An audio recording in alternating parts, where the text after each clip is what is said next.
안녕하세요. 오늘은 서양 중세 역사에 빠질 수 없는 부분인 서양 종교의 역사, 유대교, 크리스트교, 이슬람교에 대해서 한번 알아보도록 하겠습니다. 자, 이 종교에 대해서 이야기하기에 앞서 다소 불편해하는 학생이 있을 수 있어요. 왜 학교 교육과정에서 특정 종교를 수업으로, 학습 내용으로 가르치려 들으냐? 라고 오해하는 학생이 있을 수 있는데, 이 세계사 교과 시간에 제가 설명드리는 이 종교는 단순히 종교로서만 받아들이시면 안 돼요. 이 인류의 생활에 있어서, 과거의 역사를 이해하는 데 있어서 종교는 역사의 큰 한 축을 담당하고 있어요. 그러면 이 종교가 언제부터 이 인류 생활에, 우리 역사에 큰 한 축을 담당하고 있었냐면, 저 멀리 석기 시대부터 우리 생활에 큰 한 축을 담당하고 있었어요. 상당히 오래전으로 거슬러 갔죠. 우리 선사시대라고 공부했을 때 구석기, 신석기, 청동기, 철기 이렇게 네 시기로 구분해서 학습했던 거 기억나나요? 그 중에 신석기 시대 때 인류의 큰 변화를 가져다 준 무엇이 시작되었다고 했죠? 네, 농사가 시작되었다고 했죠. 이 농사의 시작으로 사람들이 정착 생활을 하고 이 하나의 무리가 한 곳에 머물러 살다 보니까 집단 생활이 하게 되고, 그 집단에서 하나의 문화도 나오고, 그 집단이 커져서 도시가 되고, 도시와 도시가 연합해서 국가가 되는 이 모든 것의 큰 변화가 바로 농경의 시작이라고 했죠. 근데 이 농사 시작으로 인해 가지고 어찌 보면 종교의 초창기의 모습이 나왔어요. 어떻게 나왔냐면, 이 농사를 시작하게 됨으로 인해 가지고 사람들이 자꾸자꾸 이곳을 쳐다보게 되었어요. 그곳이 어디일까요? 네, 바로 하늘이죠. 그 이전에 채집, 수렵, 어로 생활을 했던 구석기 시대 사람들은 하늘을 보는 일이 그리 많지 않았겠죠. 하지만 농사를 시작하게 됨으로 인해 가지고 하늘을 보는 일이 그 이전에 비해서 상당히 잦아졌어요.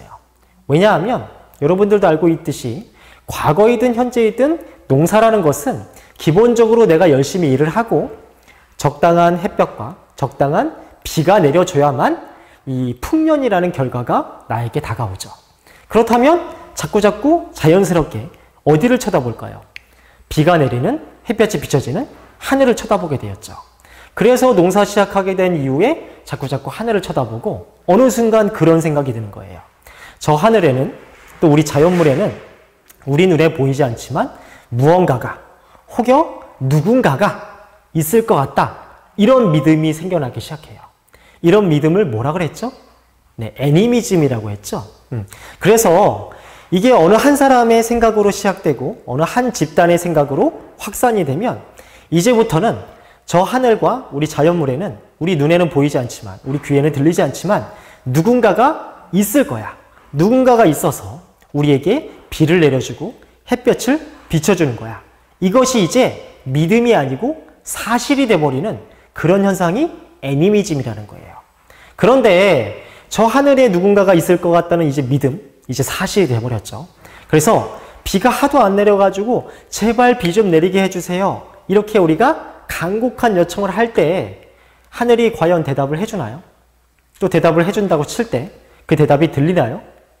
들린다면 정신 나간 사람이 되겠죠? 미친놈이 되는 거예요. 그런데 그 미친놈이 어느 순간 등장을 하죠.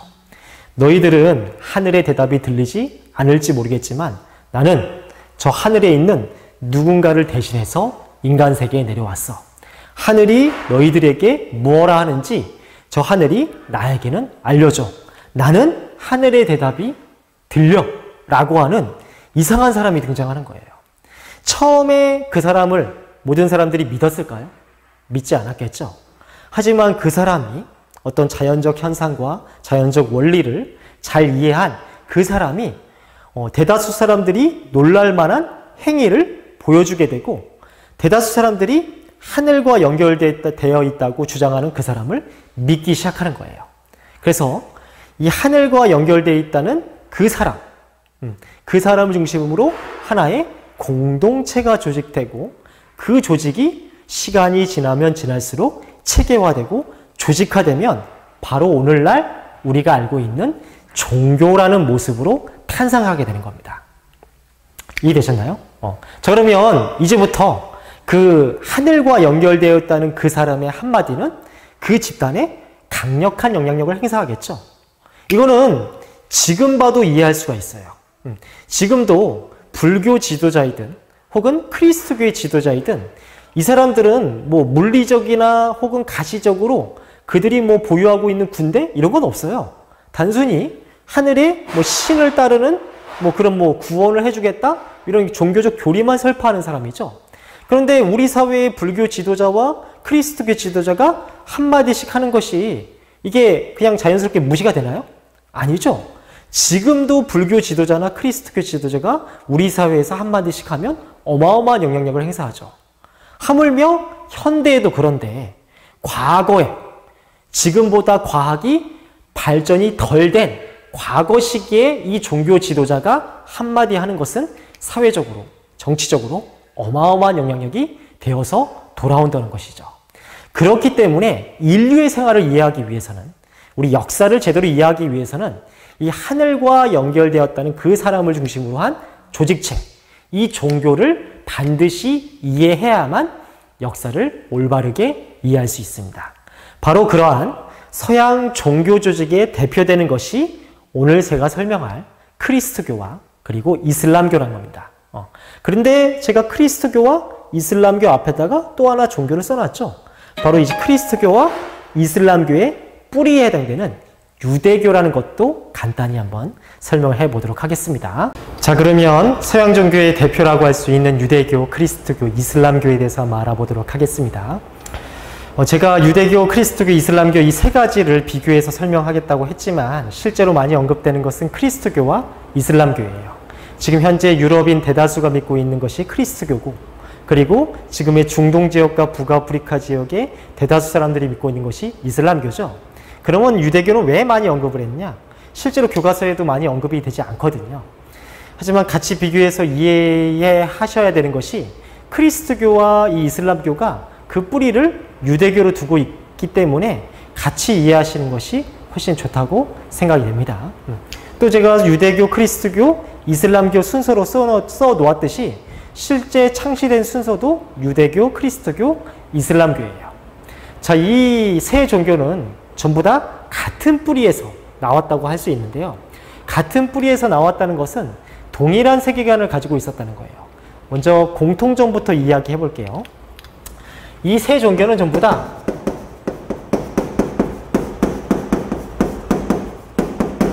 동일한 세계관을 가지고 있었다는 것인데, 이 동일한 세계관을 이야기하기에 앞서 반드시 이 사람을 알고 계셔야 돼요. 바로 아브라함이라는 사람이에요. 유대교, 크리스트교, 이슬람교는 전부 다 아브라함 계통의 종교다, 이렇게 이해하셔야 돼요. 좀 생소하죠? 이 아브라함이라는 인물의 이름. 이 동일한 세계관, 아브라함에 대해서 한번 이야기해 보자면, 유대교, 크리스트교, 이 이슬람교에서 믿고 있는 신은 동일인이에요. 이 신이 우리 세상과 인류를 창조했고, 최초의 인류라고 하는 사람들이 아담과 이브라는 사람이고, 그 후손들이 세상 곳곳에 퍼지면서 인간 세상이 번성했다고 해요. 하지만 인간들이 점점 오만해지고 신에 대한 도전의식을 가지고 있었다고 해요. 이에 신의 노여움을 가지게 되었고, 인간들을 벌하기 위해서 대홍수를 일으켰다고 해요.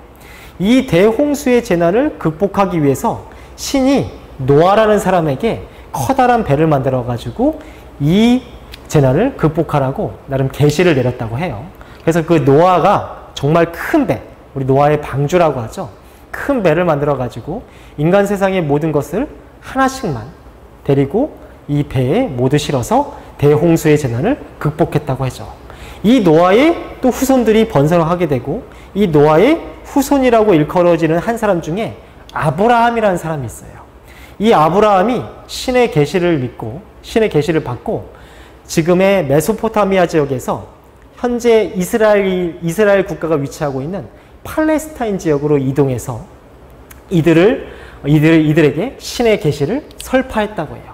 이 설파했다고 하고, 또 그 중에 일부가 이집트로 갔다가 이집트의 핍박을 받고 있는 사람들을 데리고 다시 이스라엘로 오려고 했던 사람이 있어요. 그 사람이 바로 모세라는 사람이에요. 이 모세라는 사람은 이집트의 핍박을 벗어나서 이스라엘로 오는 와중에 뭐 홍해라는 바다를 갈랐다고 하고 또 시나이 반도의 아주 성스러운 산에서 신의 계시를 받았다고 해요. 그 신의 계시가 무슨 십계명이라고 하는 것인데 이 십계명을 바탕으로 만들어진 경전이 구약성경이라는 거예요. 이렇게 구약성경, 동일한 세계관, 아브라함을 민족의 시조로 삼고 있는 것이 바로 유대교, 크리스트교, 이슬람교예요. 뭐 믿거나 말거나 하죠. 뭐 제가 믿거나 말거나 하면 뭐 크리스트교 신자들에게는 상당히 불경스러운 말이 되겠지만 무교인 사람들에게는 믿거나 말거나 해요. 실제로. 어쨌든 유대교, 크리스트교, 이슬람교는 이런 동일한 세계관을 가지고 탄생한 종교라고 할 수 있어요. 그래서 아브라함의 계통의 종교다 이렇게 이야기하는 것이죠. 또 아까 제가 이야기했듯이 모세의 십계명을 바탕으로 그 경전이 만들어졌는데 그 경전을 구약성경이라고 하고 이 세 종교에서 구약성경을 전부 다 인정을 해요. 그리고 이 세 종교가 자신들의 종교 성지라고 인정하는 곳이 바로 예루살렘이에요. 예루살렘. 그래서 이 예루살렘이라는 말은, 이 지명은 우리 중세 유럽사를 공부할 때 자주 거론되는 지명이기도 해요. 이 세 종교의 나름의 성지이기 때문에. 자, 그럼 이 세 종교를 또 비교하면서 어떤 차이점이 있는지 한번 알아볼게요. 공통점에 대해서 알아봤다면. 먼저 이 세 종교의 신은 딱 한 명씩이에요. 하지만 부르는 용어가 좀 다르다고 해요. 유대교에서는 신을 야훼라고 부르고 크리스트교에서는 여호와라 부르고 이슬람교에서는 알라라 불러요. 알라, 여호와, 야훼 전부 다 하늘에 있는 신이에요. 우리는 대개 이 사람을 하나님이라고 부르죠. 하나님, 야훼, 여호와, 알라 전부 다 같은 사람들이에요. 근데 믿고 있는 방법상의 차이로 인해 가지고 세 종교로 분파된 것이라고 이해하시면 돼요. 처음에 유대교가 있었고 유대교에서 크리스트교가 파생되었고 크리스트교를 약간 재해석한 종교가 이슬람교예요. 또 이 세 종교를 정확히 이해하려면 일단 뭐 두 번째 기준인 창시부터 알아보죠. 유대교는 이 아브라함에 의해서 아브라함이 신의 계시를 받고 이 계시를 설파하는 과정에서 탄생한 종교이고 또 이 유대교는 지금 현재 이제 이스라엘 민족을 유대인이라고 하죠. 실제로 어찌 보면 유대인들만을 위한 종교라고 할 수 있어요.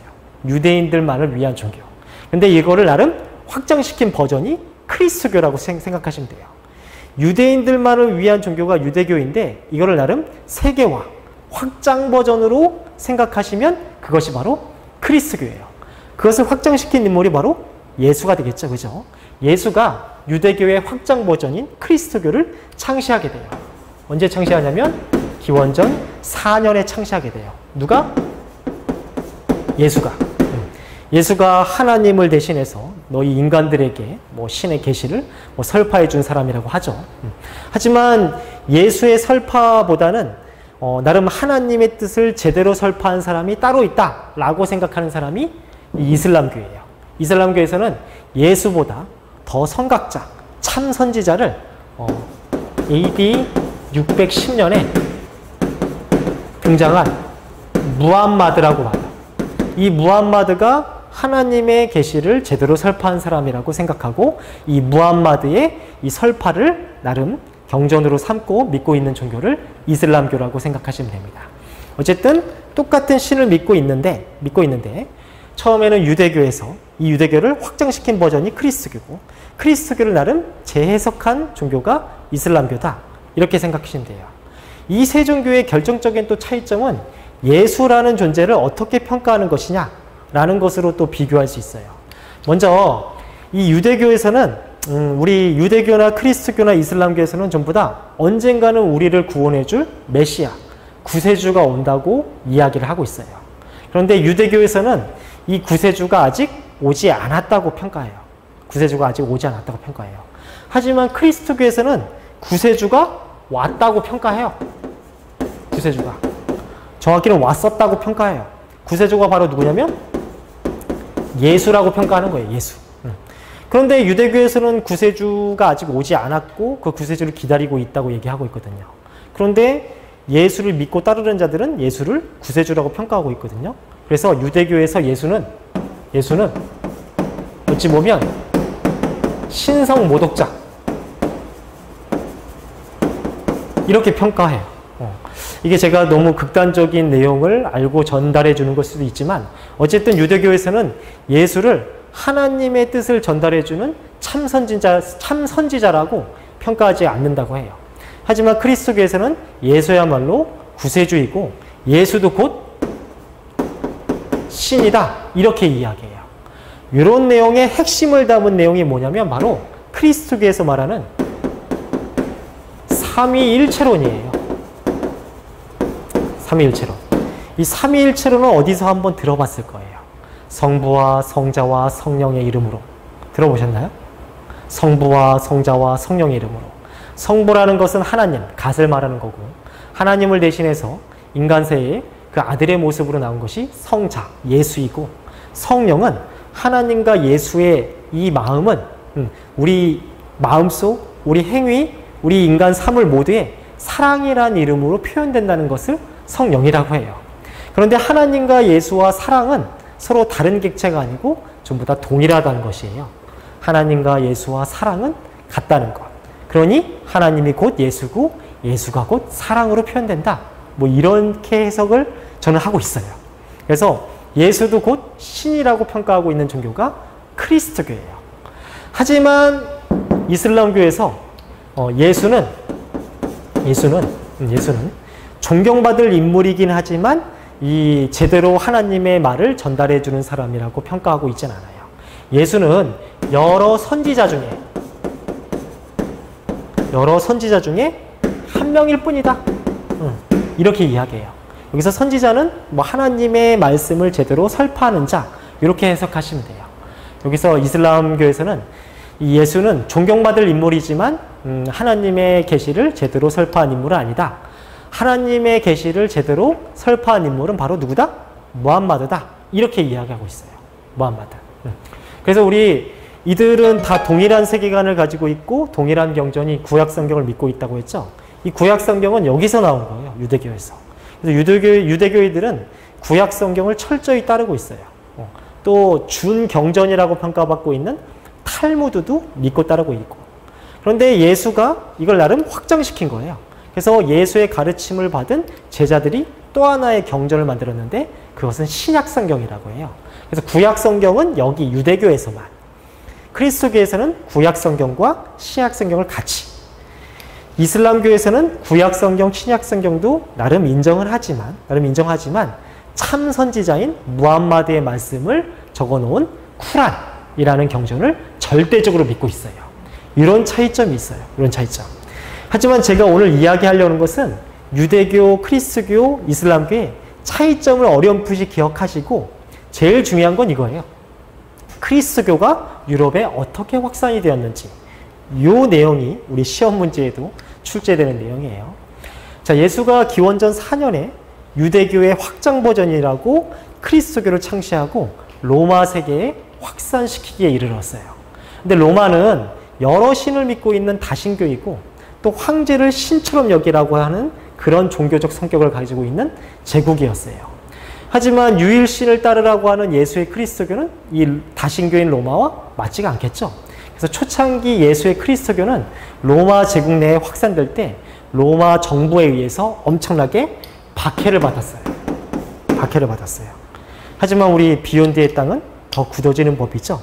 이러한 박해에도 불구하고 예수의 그리스도교는 더욱더 확산되기에 이르렀고 결국에는 수많은 로마 민중들이 그리스도교를 믿자 콘스탄티누스라는 황제가 313년에 밀라노 칙령을